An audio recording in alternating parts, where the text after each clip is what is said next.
இன்று குருவாரம் வியாழக்கிழமை.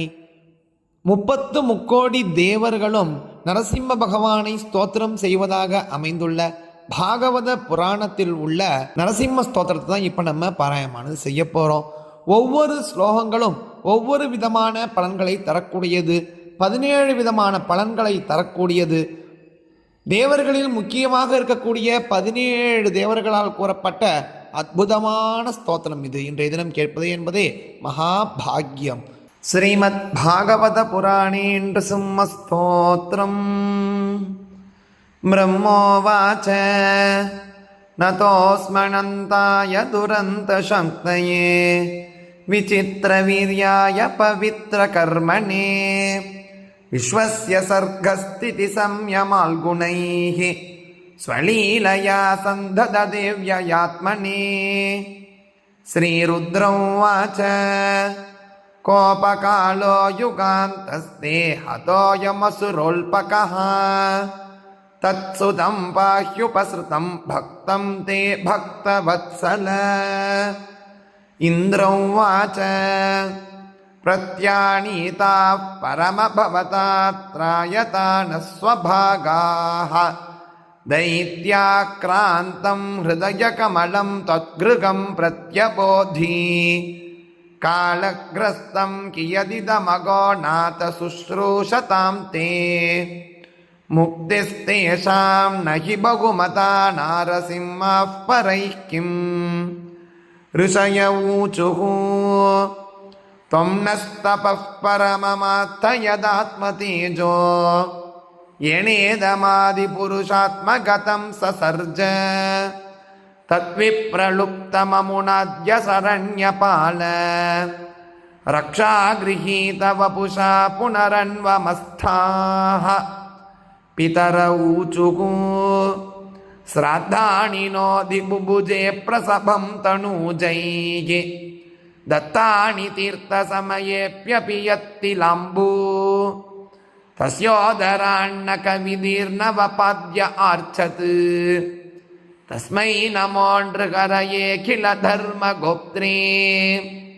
सिद्धा ऊचुः यो नो गतिं योगसिद्धान्तसाधुः अगारशीद्योगतपोबलेन नानादर्पं तं न कैर्निर्ददार तस्मै तुभ्यं प्रणतास्मो नृसिंह. विद्याधरा ऊचुः विद्यां पृथक् धारणयानुराद्धां न्यसेददज्ञो बलवीर्यदृप्तः स येन संख्ये पशुबद्धतस्तौ मायां नृसिंहं प्रणतास्म नित्यम्. नागा ऊचुः येन पापेन रत्नानि श्रीरत्नानि कृतानि नः तद्वक्षः पाडनेनासां दत्तानन्दनमोऽस्तु ते. मनव ऊचुः मनवो वयं तव निदेशकारिणो नितिजेन देव परिभूतसेतवः भवता कलस्य उपसंहृत प्रभो करवामदेक्यमनुषाधिकिङ्करान्. प्रजापतय ऊचुः प्रजेशा वयं ते परेशाभिसृष्टा न येन प्रजा वै सृजामो निषिद्धाः स एष त्वया भिन्नवक्षानुशेते जगन्मङ्गलं सत्त्वमूर्तेऽवतारः. गन्धर्वा ऊचुः वयं विभोदे नटनाट्यगायका येनात्मसद्वीर्यबलौजसा कृताः स एष नीतो भवता दशामि मां किमुत्पतस्थः कुशलाय कल्पते. चारणा ऊचुः हरे तवाङ्घ्रिपङ्कजं भवापवर्गमाश्रितः यदेव साधुहृच्चयस्त्वया सुरः समापितः. यक्षा ऊचुः वयमनुचरमुख्या कर्मभिस्ते मनोज्ञैः तैहदिति सुतेन प्रापिता वाहकत्वम् स तु जनपरितापं तत्कृतं जानताति नरहर उपनीतः पञ्चतां पञ्चविंशः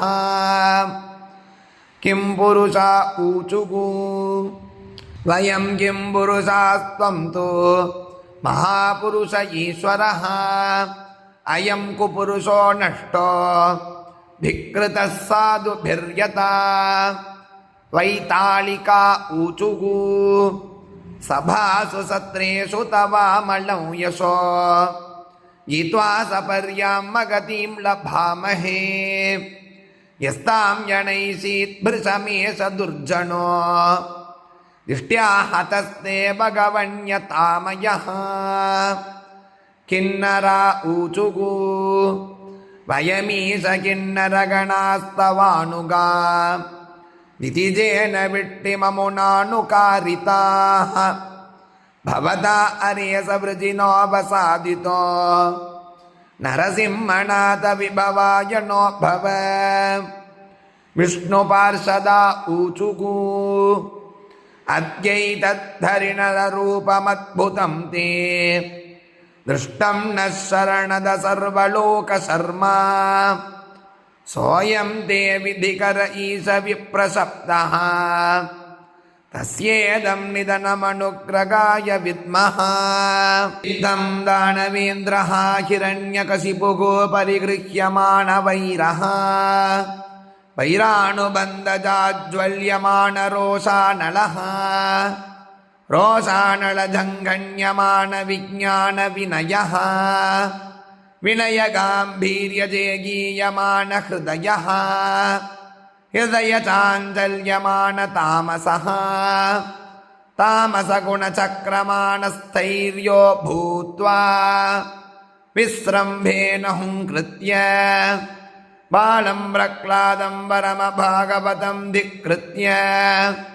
भगवन्तं श्रियःपतिम् अस्मिन् स्तम्भे दर्शयेति कणत्कणकमयं कङ्कणक्रेङ्कारशब्दपूर्वकम् दिग्धन्ति दन्तभेदनपाटवप्रशस्तेन अस्तेन सभामण्डपस्तम्भे प्रदाडिते प्रक्षुभितपरिविदलितशशदिगन्तात् तन्महास्तम्भात् बम्बध्यमानात् प्रोद्भूतैर्जञ्जन्यमानैः प्रलयवेलासम्भूतसप्तस्कन्धबन्धुरस मीरणसङ्घटितघोररजोजुष्यमानमगाबलाः कवर्गनिर्गतनिबिडनिष्ठुरदुस्सगनिर्घातसङ्गणिकोशनिकाशच्छट स्फटस्फटध्वनिप्रमुखभयङ्करारवपुञ्जैः परिव्याप्तैः निरवकाशम् आकाश कुहरान्तराळेषु परिपूरितेषु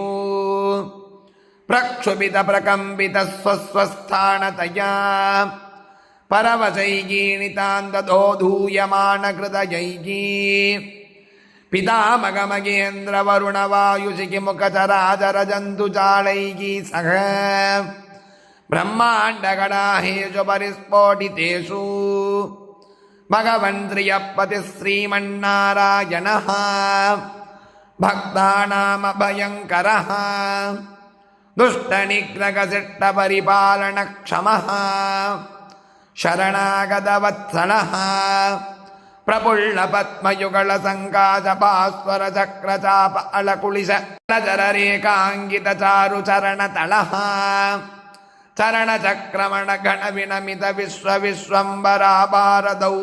चरणचक्रमणघनविनमितविश्वविश्वम्बराभारदौरेयदिक्कुम्भिकुम्भिन कूर्मकुलशेखरजलराशिजातशुण्डालशुण्डादण्डमण्डिता प्रकाण्डप्रचण्डमघोरुस्तम्भयुगलः घनघनायमानमणिकिङ्किनी गणमुखरितमेकलावलयवलयित पीताम्बरपरिशोभितकटिप्रदेशः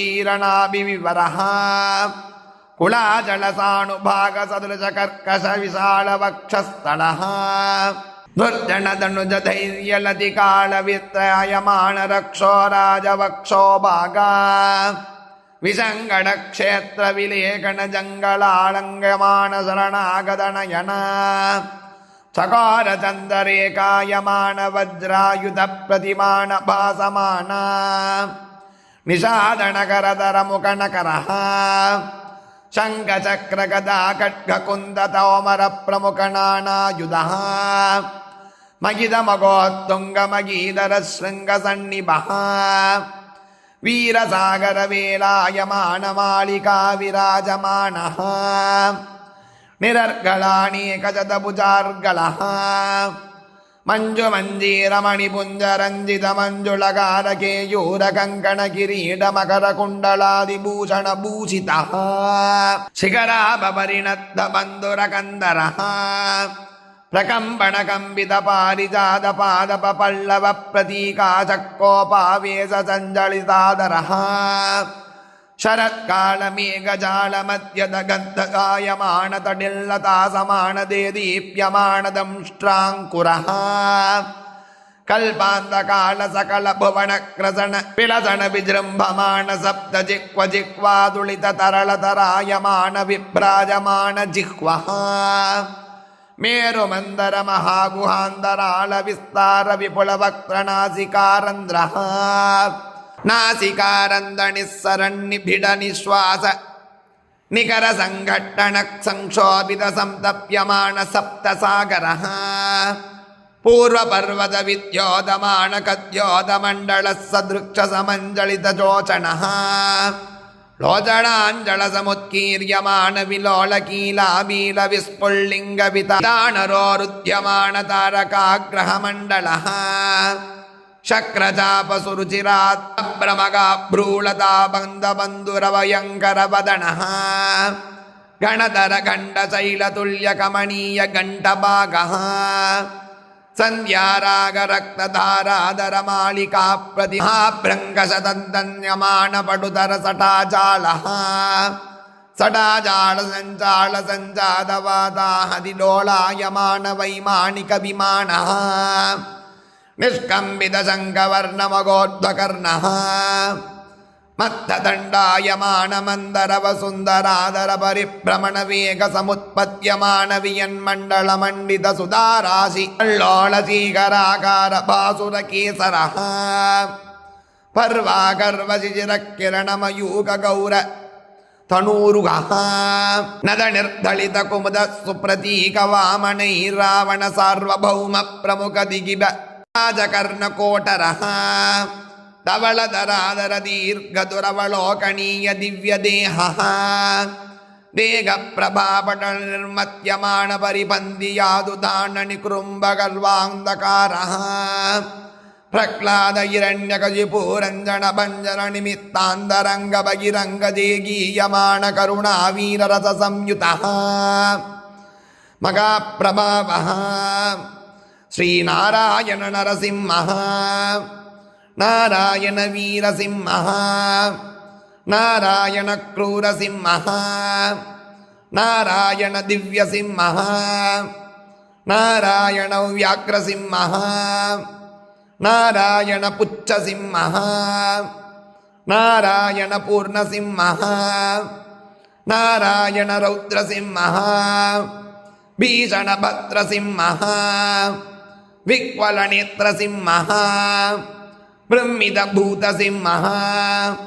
ನಿರ್ಮಲ ಚಿತ್ರಸಿಂಹ ನಿರ್ಜಿತ ಕಾಳಸಿಂಹ ಕಲ್ಪಿತ ಕಲ್ಪಸಿಂಹ ಕಾಮದ ಕಾಮಸಿಂಹ ಭುವನೈಕ ಪೂರ್ಣಸಿಂಹ ಕಾಲಾಗ್ನಿರುದ್ರಸಿಂಹ ಅನಂತ ಸಿಂಹ ರಾಜಸಿಂಹ ಜಯಸಿಂಹ ರೂಪಸಿಂಹ ನರಸಿಂಹ ರೂಪಸಿಂಹ ರಣಸಿಂಹ ರೂಪಸಿಂಹ ಮಗಾಸಿಂಹ ರೂಪಸಿಂಹ ಅಭಯಂಕರ ರೂಪಸಿಂಹ ಹಿರಣ್ಯಕಶಿಪು ಆರಿಸಿಂಹ ಪ್ರಹ್ಲಾದ ವರದ ಸಿಂಹ ಭಕ್ತಾಭೀಷ್ಟದಾಯಿ ಸಿಂಹ ಲಕ್ಷ್ಮೀಂದ್ರ ಸಿಂಹ ರೂಪಸಿಂಹ ಅತ್ಯದ್ಭುತ ರೂಪಸಿಂಹ ಶ್ರೀ ನೃಸಿಂಹದೇವ आत्मनः सकलभुवनं व्याप्तिं निजभृत्यभासितं च सत्यं विधातुं प्रपन्नरक्षणाय परिस्फाटिततन्मगास्तम्भे पर्यदृश्यत इति श्रीनृसिंहावतारचूर्णिका समाप्ता।